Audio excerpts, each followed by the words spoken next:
Thank you. Thank you, Francesca. Yes, so the previous slide is fine. There's just a little bit of refinement here. There are donors and investors, or sometimes investors are donors.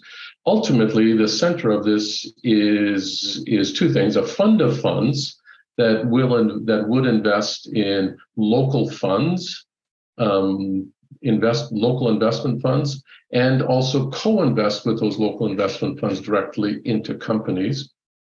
And beside it, some kind of an entity, some kind of an organization, probably a not-for-profit organization that can manage technical assistance. And the technical assistance would be delivered then to the investee funds, the local investee funds, and to the companies, the SMEs directly.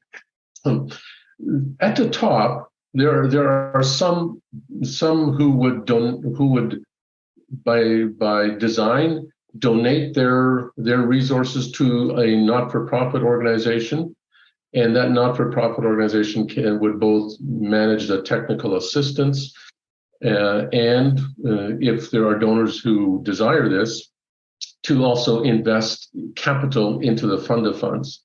And then there are those who are investors, and those investors may be private investors, they may be corporations, they may be family offices, they may be pension funds, they may be governments and nonprofits who invest directly into the fund of funds, which is the core of it, who invest there and receive a reflow of capital of their investment at the end of the investment period.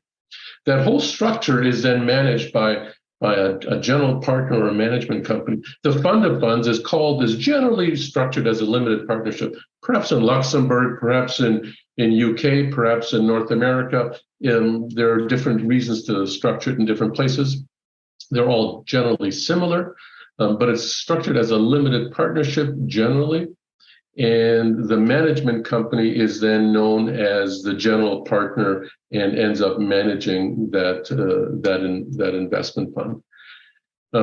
Annie has a fund. Annie runs the Cross-Border Impact Ventures. You see that in the bottom right-hand corner.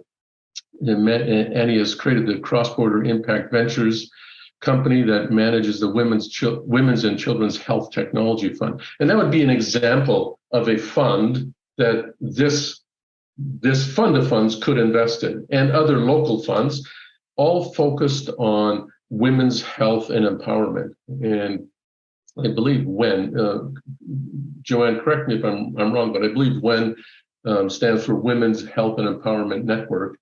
And that would be the focus, is my understanding of